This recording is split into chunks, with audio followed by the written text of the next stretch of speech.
ठीक है, मैं बात बताता हूँ, गैर जिम्मेदाराना बयान तो मेरे ख्याल में डिफेंस के लेवल पे ना तो पाकिस्तान देता है पाकिस्तान के, और ना इंडिया देता है। ठीक है, नेशनल सिक्योरिटी एडवाइज़र जो होता है ना, उसका सिक्योरिटी फेलियर जितना भी हो वो कभी भी एक्सेप्ट नहीं करेगा। दुनिया में जो बेहतरीन national security adviser, he is serving from last 15 year as a national security adviser in the cabinet of Narendra Modi, तो वो कभी भी अपना लूप होल नहीं देंगे। केएल उनका क्या नाम है, R Rahul vice army chief जो हैं लेफ्टिनेंट जनरल, उन्होंने एक मिली जुली बात की, ठीक हो गया। उससे पहले उनके जो एयर चीफ थे उन्होंने कहा कि जब जंग होती है तो नुकसान तो होता ही है, ठीक हो गया, it's a part of losses या it's a part of combat, कि कहीं पे भी दो नेशंस में जब भी इस तरह के वाक़यात होते हैं तो इस तरह के मामला, ये रूटीन मैटर है। मसला ये है कि पाकिस्तान के दरमियान कोई इस तरह का वाक़या होता है ना तो वो उठ बढ़ा जाता है कांग्रेस की तरफ से, लेकिन ऐसा पावर नहीं मिलेगा नहीं कभी भी। जो मोस्ट फेवरेट प्रेसिडेंट अमेरिका के रहे हैं उनको भी नहीं मिला। पीछे आप लोग देख लें कि जो है क्लिंटन को नहीं दिया गया, जॉर्ज डब्ल्यू बुश को, सीनियर जूनियर किसी को भी नहीं दिया गया। अब ये बात है कि ट्रंप जो है उसने पहले तो ट्रंप वेट कर रहा था, ट्रंप की डील चल रही थी इंडिया के साथ F-35 पर, ट्रंप तरले कर रहा था इंडिया के कि आप F-35 हमारे से ख़रीदें। अब इंडिया क्योंकि नरेंद्र मोदी है वो डॉज दे रहा था कि अपने मफादात जो है वो निकलवा रहा था। अब इंटरनली बात ये लीक हुई है कि इंडिया जो है वो डील कर रहा है रशिया के साथ TU-160 पे। National security adviser Ajit Doval की, जिन्होंने भाई 62 कह लें कि IIT की कॉन्वोकेशन चल रही थी मद्रास के अंदर, और वहाँ पर उन्होंने एक खुला एक ओपन कमेंट किया, इंटरनेशनल मीडिया को चैलेंज कर दिया कि भाई एक भी ऐसी ईंट दिखा दो, एक भी ऐसा ग्लास दिखा दो जो कि पाकिस्तान ने भारत में आकर तोड़ा हो, फोड़ा हो या कुछ किया हो, ठीक है। और पूरा मतलब कि इतना कॉन्फिडेंट होकर इन्होंने कहा है कि भाई पाकिस्तान ने कौन सा अटैक किया है इंडिया के ऊपर, कौन सी जीत, कौन से जश्न मनाए जा रहे हैं और कौन सी खुशियां हैं पाकिस्तान के अंदर स्पेशली। और अगर कहते हैं कि हम लोग बात करें भाई, जो 4 दिन का कॉन्फ्लिक्ट था इंडो पाक का, जो वॉर स्टार्ट हुई थी, उसके अंदर सरगोदा, रहीम यार खान, चकलाला, डेफिनेटली यहाँ पर हमें हमारी एयर डिफेंस की जो बेसिस हैं वो नज़र आती हैं, तो वहाँ पर भी तो हमने अंधोधुत कह लें कि भाई मिसाइल्स दागे हैं। और जिस तरह से हमने पाकिस्तान के ऊपर अटैक किया 7 मई को, वो तो सबको नज़र आता है, लेकिन पाकिस्तान ने जो भारत में किया वो किसी को नज़र नहीं आता है। दूसरा सवाल हम ये करेंगे कि ट्रंप एक बार फिर से मैदान में उतर रहे हैं और कह लें कि एक बहुत बड़े जो सैंक्शंस हैं, स्पेशली अगर टैरिफ की बात की जाए तो भाई 500% tariffs Brazil, China and India पर लगते हुए दिखाई दे रहे हैं। हाथ धोकर पीछे पड़ गए हैं भाई इंडिया के। ये पहले कह लें कि बहुत स्वीट एंड इनोसेंट टाइप बने हुए थे ट्रंप, लेकिन अब एकदम से कह लें कि उनके अंदर मुझे लगे दज्जाल आ गए हर किसी को लपेटी जा रहे हैं बीच में। अब अगर हम लोग बात करें तो इस तरह से उन्होंने कहा है कि भाई ऐसा बोन क्रशिंग सेक्शंस लगाएंगे हम इंडिया के ऊपर, चाइना के ऊपर और ब्राज़ील के ऊपर के सारे दंग रह जाएंगे और इनकी इकोनॉमी बहुत डिस्टर्ब होगी इससे। तो हमारे साथ क्या कहना चाहते हैं अजित डोवाल के इतने बड़े स्टेटमेंट पर जो कि उन्होंने दिया है, स्पेशली इंटरनेशनल मीडिया को चैलेंज कर दिया है, वेस्टर्न मीडिया को चैलेंज कर दिया उन्होंने। देखें, इंडियन गवर्नमेंट के जो कोर पिलर है ना, उसमें अजीत डोवल है, आपके पास डॉक्टर एस जयशंकर है, राजनाथ सिंह है, अमित शाह है, ठीक हो गया, अडवाणी जी और क्या नाम है अटल बिहारी वाजपेयी तो जो है वो नहीं रहे। ये 4 जो है ना ये मेन पिलर हैं, आप ये कह लें 5 बंदे जो हैं मोदी गवर्नमेंट के या इंडियन गवर्नमेंट के। दूसरी बात यह है कि अजीत डोवल जो है वो NSA है, यानी कि नेशनल सिक्योरिटी एडवाइज़र है इंडिया का।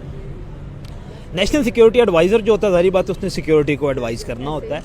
दूसरी बात यह कि सपोज़ हाँ एक बात उनकी ठीक है कि विजुअल्स आए कि पाकिस्तान के त्यारों ने वहाँ पे बम बरसाए हैं, कोई त्यारा उनका गिराया जाना जो है उसका मलबा ना तो पाकिस्तान में मिला है ना इंडिया ने, अगर गिरे भी हैं तो इंडिया ने किसी किस्म का कोई सबूत जो है वो वहाँ पे नज़र नहीं आने दिया। ये रफाल तैयारों की अगर बात की जाए, इनको लेकर बड़ी कंट्रोवर्सी छिड़ी हुई है कि कहाँ है वो तैयारे, कहाँ से आते हैं ये लोग जो कि इल्ज़ाम लगा रहे हैं कि पाकिस्तान ने भाई के भारत के तैयारों को गिरा दिया है, रफाल की जो मार्केट है वो डाउन हो गई है, लेकिन कुछ भी ऐसा नज़र नहीं आ रहा। देखिए मैंने जिस तरह बात की ना, बिल्कुल अभी तक देखें लास्ट टाइम जब अभी नंदन यहाँ पे आए थे और उनका जो है वो एयरक्राफ्ट यहाँ पे गिरा था, उसका मलबा भी मिला था, ठीक हो गया, पायलट भी गिरफ्तार हुआ था। पाकिस्तान और इंडिया के दरमियान क्लेम किया, पाकिस्तान ये कहता है कि हमने राफेल गिराए और वो भी 5 गिराए, इंडिया कहता है हमारा कुछ भी नहीं गिरा। अब इंडियन मीडिया ने, जाहिर बात है मीडिया पे कहीं पे भी हमने राफेल तैयारे का कहीं भी कोई मलबा जो है वो गिरा हुआ नहीं देखा। कुछ लोग तो वो ये कहते हैं कि राफेल अगर गिर भी गया था तो हम लोगों ने कौन सा लोन लेके लेना है, हम नया ले लेंगे। लेकिन जो पाकिस्तानी अवाम है वो बार बार एक ही सवाल करती है। अभी रिसेंटली डॉक्टर एस जयशंकर ने कह लें कि एक्सेप्ट किया है कि यस हम लोगों के तैयारे गिरे हैं। फिर उसके बाद उनके जो डिफेंस अटैची हैं उन्होंने भी ये बात की है। फिर उनके जो कह लें कि लेफ्टिनेंट राहुल हैं उन्होंने भी ये बात की है। मतलब क्लेमिंग हो रही है, तो फिर कन्फ्यूजन कहाँ पर हो रही है? चलें, पाकिस्तान की तो आदत है ये कुछ भी उठकर कह देता है। ठीक है, मैं बात बताता हूँ। गैर जिम्मेदाराना बयान तो मेरे ख्याल में डिफेंस के लेवल पे ना तो पाकिस्तान देता है, पाकिस्तान के, और ना इंडिया देता है। ठीक है, नेशनल सिक्योरिटी एडवाइज़र जो होता है ना, उसका सिक्योरिटी फेलियर जितना भी हो वो कभी भी एक्सेप्ट नहीं करेगा। दुनिया में जो बेहतरीन national security adviser, he is serving from last 15 year as a national security adviser in the cabinet of Narendra Modi, तो वो कभी भी अपना लूप होल नहीं देंगे। केएल उनका क्या नाम है, R Rahul vice army chief जो हैं लेफ्टिनेंट जनरल, उन्होंने एक मिली जुली बात की। ठीक हो गया। उससे पहले उनके जो एयर चीफ थे उन्होंने कहा कि जब जंग होती है तो नुकसान तो होता ही है। ठीक हो गया, it's a part of losses या it's a part of combat. कि कहीं पे भी दो नेशंस में जब भी इस तरह के वाक़यात होते हैं तो इस तरह के मामला ये रूटीन मैटर है। मसला ये है कि पाकिस्तान के दरमियान कोई इस तरह का वाक़या होता है ना तो वो उठ बढ़ा जाता है। उछाल, भारत की बात आती है बीच में। हाँ, उछाल के बड़ा लेके जाते हैं कि ये हो गया वो हो गया। एक्चुअल में नेशनल सिक्योरिटी एडवाइज़र, अगर सपोज, पहली बात तो ये है कि उन्होंने डॉक्टर एस जयशंकर ने बयान दिया, मेरी नज़र से नहीं गुजरा कि उन्होंने इस बात को एक्सेप्ट किया हो। हाँ, देखें, जब जो कौमें जंगें हारती हैं, जो कौमें जंगें जीतती हैं, लॉस को कभी भी कोई भी जो रिस्पॉन्सिबल स्टेट होती है या रिस्पॉन्सिबल उनके स्टेट के जो पिलर्स होते हैं या स्टेक होल्डर्स होते हैं वो कभी भी एक्सेप्ट नहीं करते। और ये हर नेशन की पॉलिसी होती है। Same policy is prevailing in India and the same policy will be prevail in Pakistan suppose in future something like this will happen. अब दूसरी बात आपने ये की है कि जब ये एक्सेप्ट कर रहे हैं और वो एक्सेप्ट नहीं कर रहे हैं तो इसमें दरमियान में कंट्रोवर्सी है। अगर तो कहीं पे आपको मलबा मिल जाता, कहीं पे आपको कोई प्रूफ मिल जाते तो वो तो फैक्ट्स एंड फाइंड था कि हम आपके गिरे हुए हैं, क्योंकि पाकिस्तान की सरजमीन पे नहीं गिरे। अगर गिरे हैं तो इंडिया की सरजमीन पे गिरे हैं, और इंडिया की सरजमीन पे उन्होंने काउंटर ही इस तरह किया कि कहीं पे उसकी कोई चीज़ जो है वो नहीं मिली। अब जो चैलेंज किया नेशनल सिक्योरिटी एडवाइज़र ने, अजित डोवाल ने, मीडिया को कि आप दिखाएं फुटेज, उन्हें पता है। और ये आप ये देख लें कि मई का हमारा ये था, मई जून और अब जुलाई है। अब 11 ऑलमोस्ट आप ये कह लें कि मई जून और जुलाई 2 मंथ्स जो है वो 1.5 महीने से 2 महीने के दरमियान हो चुके हैं। तो अब उन्होंने अपने इस सारे सिस्टम को मजबूत करके किसी किस्म की शवाहिद या एविडेंस जो है उनको रिमूव करने के बाद, अगर सपोज हुआ भी है तो उन्होंने ये बयान दिया कि मीडिया कहीं से दिखाए, अगर कहीं पर अगर हुआ है तो वो दिखा दे। अब मसला ये है कि मीडिया को कहीं से नहीं मिलना, तो बड़ा रिस्पॉन्सिबल उनका ये स्टेटमेंट था और ये सूट करता था अजीत डोवाल की पर्सनैलिटी को, उनके सिक्योरिटी के एक्सपीरियंस को जो है वो सूट करता था, और ये इंडियन डिप्लोमेसी को भी और इंडियन स्टेट को भी ये सूट करता है। सर, दूसरी बात ट्रम्प की करेंगे कि उनके कह लें कि जो सेनेटर रिचर्ड हैं उन्होंने कहा है कि भाई हम अब वक्त आ गया है कि जिस तरह हमें उसको रशिया को काबू में करना है, और जो कह लें कि कंट्रीज रशिया से ऑयल खरीदती हैं उनके ऊपर भी भारी भरकम जो टैरिफ्स हैं वो लगाते हुए हम दिखाई देंगे। एंड स्पेशली अगर हम लोग बात करें तो एक पॉडकास्ट थी, फ्लैग्रेंट पॉडकास्ट, उसके अंदर भी उन्होंने बात की कि ट्रम्प को हो क्या गया कि इलेक्शन से पहले कुछ और थे अब कुछ और है, यानी हाथी के दांत खाने की और दिखाने की और 500% tariff. Seriously is he gone mad? या इसके पास अकल है कि आप क्या कर रहे हो?